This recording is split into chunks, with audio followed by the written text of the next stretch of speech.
हमारे देश में जो परिस्थिति है, 1975 में एक प्राइम मिनिस्टर थी जिन्होंने इमरजेंसी को डिक्लेयर करके सब कुछ तानाशाही का बगैर शुरू किया था। आज के जो हमारे लोग शासन कर रहे हैं और जो लोग सत्ता में हैं, वो कोई ज्यादा उनसे क्रिएटिव है, अपनी पुरानी गलतियों से सीख लिए हैं।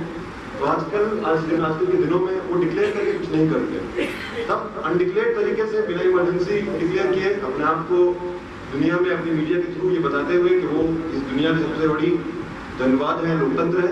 उसके बावजूद अगर आप अखबार पढ़ें, इनकी मीडिया पूरी इनके पास होने के बावजूद भी एक दिन नहीं गुजरता जब आप कोई हादसा, कोई वारदात जिसके बारे में सुनेंगे नहीं। कहीं दलितों पे, कहीं आदिवासियों पे, कहीं मुसलमानों पे, कहीं किसानों पे, कहीं मजदूरों पे, हर तरफ हर जगह एक दिन नहीं गुजरता जब आपके पास पैसे न्यूज नहीं आएगी। और ये बात सोचने वाली बात है, ये सारी जो न्यूज है जो हमारे तक पहुंचती है, उन सारी वारदातों का क्या, जिनको दबा दिया जाता है, जिनको कभी बाहर आने ही नहीं दिया जाता है।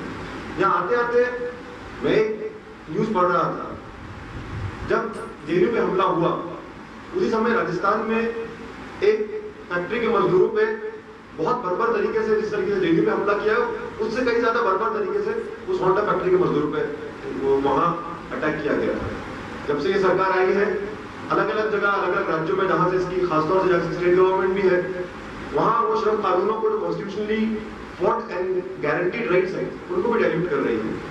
वहीं जब कुछ मजदूरों ने अपने यूनियन के अधिकार की बात शुरू करी तो बहुत बर्बर तरीके से 12 फरवरी या 13 फरवरी का दिन है जब उन पर लाठीचार्ज हुआ। और जहां जेएनयू में हमने देखा कि कोई भी अगर जेएनयू जैसा कोई दिखे तो उसको हिरासत में लेके क्वेश्चन किया जाता है, वहीं कुछ वैसे ही रेड ऑफ टेरर चल रहा था। अराउंड कई 100 लोगों को जेल में बंद किया, वो अभी भी जेल के अंदर बंद है। आज जब मैं यहाँ आते वक्त न्यूज पढ़ रहा था कि उसके उन लोगों के खिलाफ जो अराउंड 200-250 लोग, 210 मजदूर जेल के अंदर है राजस्थान के जिले में, वहां के और मजदूरों ने जाके वहां एक प्रदर्शन किया तो उन सब लोगों को 1000 से ऊपर मजदूर अभी भी जेल में। और जब मैं ये सब वारदातें पढ़ता हूँ, वारदातें सुनता हूँ, जब से मैं आया हूँ बाहर, कई बार मीडिया के लोगों ने, दोस्तों ने, वेलविशर्स ने सवाल पूछा कि जेल का एक्सपीरियंस कैसा रहा, जेल में आपको किस तरीके से बर्ताव किया गया। और कई बार मुझे ऐसा लगता है कि मैं कोई नहीं होता जेल के बारे में बात करने वाला, क्योंकि हम लोगों ने, चाहे मैं हूँ, चाहे कन्हैया हो, चाहे अभिमान हो, हम लोगों ने कुछ नहीं देखा, हमने जेल भी नहीं देखी।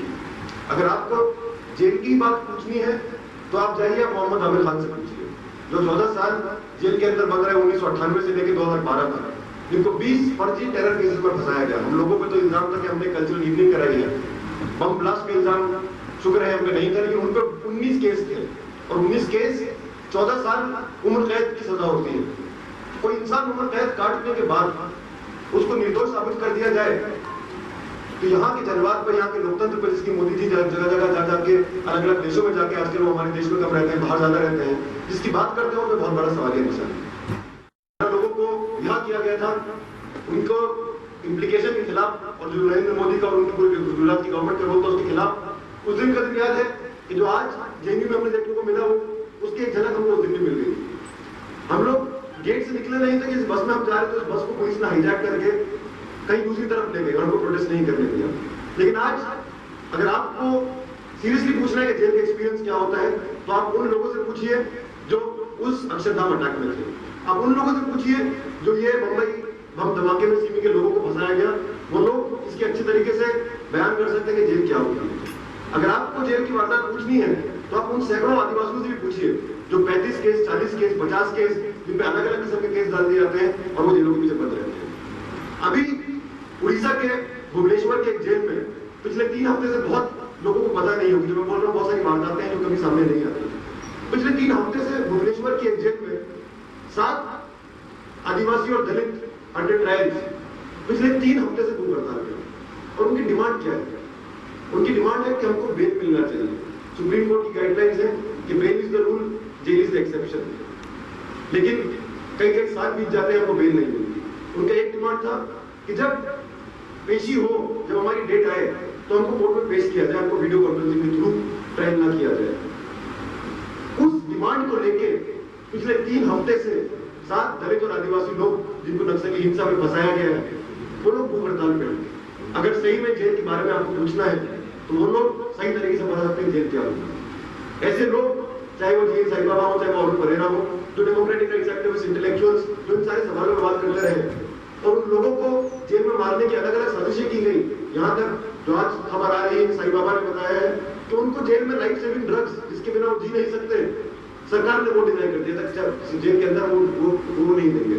तो अगर आप वो सीधा गोली से नहीं मार पाते, आपको वो सीधे तरीके से शाहीन आजमी और बदाहतुल्लाह पंसारे कलबुगी को मारा, अगर आपको उस तरीके से चुप नहीं करा पाते तो अलग अलग षड्यंत्र अपनाते हैं, क्योंकि आप कुछ ऐसे सवाल उठा रहे हैं जो कहीं ना कहीं आज के समय जो एक गंभीर समय से हम गुजर रहे हैं उस पर एक सवालिया निशान खड़ा करते हैं। और एक बहुत ही बेसिक क्वेश्चन, चाहे वो जन्मत क्वेश्चन हो, चाहे वो इंसाफ क्वेश्चन हो, चाहे वो आजादी का क्वेश्चन हो, इन सारे सवालों को दबाने की साजिश है।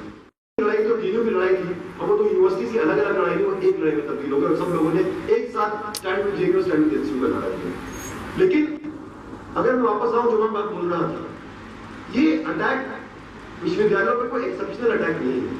ऐसा नहीं है कि सिर्फ विश्वविद्यालयों पर ही अटैक हो रहा है। और छात्र होने के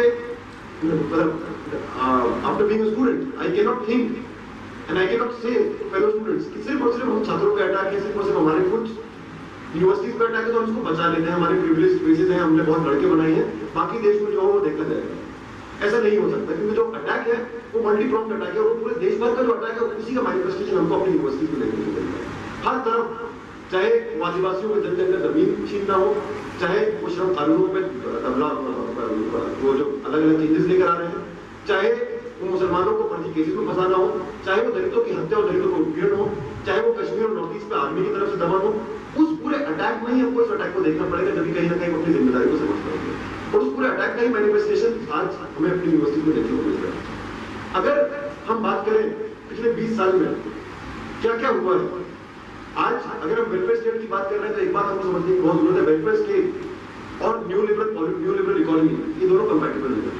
अगर आज हमको सही में वेलफेयर स्टेट को एस्टैब्लिश करना है तो हमको न्यू लिबरल पॉलिटिक्स को, न्यू लिबरल इकोनॉमी को चैलेंज करना पड़ेगा। हमको लिबरलाइजेशन, हमको प्राइवेटाइजेशन, हमको ग्लोबलाइजेशन की पॉलिसी को क्वेश्चन करना पड़ेगा। जिस समय अगर आज हम छत्तीसगढ़ में देखें क्या क्या तैयारी कर रहे हैं, जो आज से 7-8 साल पहले श्रीलंका में हमने देखने को मिला एक जेनोसाइडल प्रोपोर्शन पे एक वॉर छिड़ी गई, आज वो तैयारी हमारे देश के अंदर हो रही है। आज जेएनयू का वो वक्त था जब जेएनयू पे हम पे अटैक हुआ, उसी समय कुछ और चीजें हुई। आपने न्यूज में पढ़ा होगा कि उमर खालिद जिम्मेदार है सोनी सोनी पे अटैक, मतलब इस तरीके की न्यूज लेकर आई। लेकिन सोनी सोनी पे अटैक क्या हुआ था, कुछ लोगों ने जाके उनके मुंह पे एसिड फेंक दिया। वही समय था जब कुछ पत्रकारों को वहां से खदेड़ के बाहर निकाल दिया। वही समय था जब बहुत सारे एक्टिविस्ट को बस्तर से निकाल दिया। और अगर आप उस जगह को देखें, वो ऐसी जगह है जहां आदिवासी रहते हैं, जिनके पास 2 वक्त की खाने का नहीं है, जिनके पास रहने की जगह नहीं है, जिनके पास पहनने के लिए कपड़े नहीं है। लेकिन जिस जगह पे वो रहते हैं उस जमीन के नीचे बहुत अरबों और खरबों के मिनरल रिसोर्सेज हैं। और सारे माइनिंग माफिया, सारे माइनिंग एजेंसीज ये समझते हैं कि अगर किसी तरीके से इन आदिवासियों को यहाँ से निकाल दिया जाए तो बहुत करोड़ों रुपए कमाए जाएंगे। और पिछले 10 साल से उसी डायरेक्शन में एक वॉर छिड़ी जा रही है। उसी डायरेक्शन में अलग अलग तरीके से पहले सर्वाधिक लेकर आए, उठा रहे हैं, आप आर्मी में बार-बार बोल रहे हैं, आप एंटी नेशनल।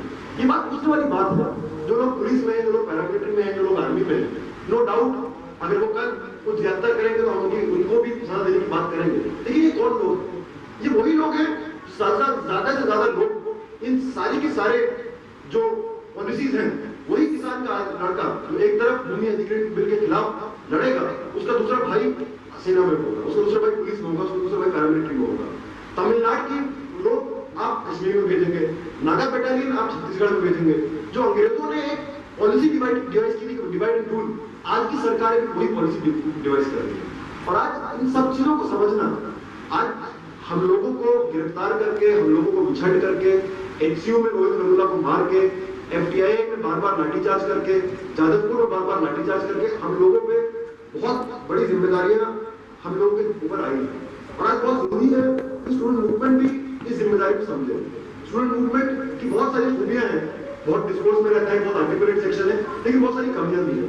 और वो कमियां यही है कि अगर हम सिर्फ और सिर्फ, मैं पहले बात कर रहा था, अगर हम सिर्फ विश्वविद्यालयों में सीमित रह जाए और सिर्फ छात्रों में सीमित रह जाए तो डेड एंड बहुत जल्दी आ जाएगा। और वो जानते हैं किस तरीके से किसी को एक पार्टी में ले लो, उसको ब्लॉक कर लो, इसको आइसोलेट कर दो, वो सारी टैक्टिक्स ये लोग समझ पाए।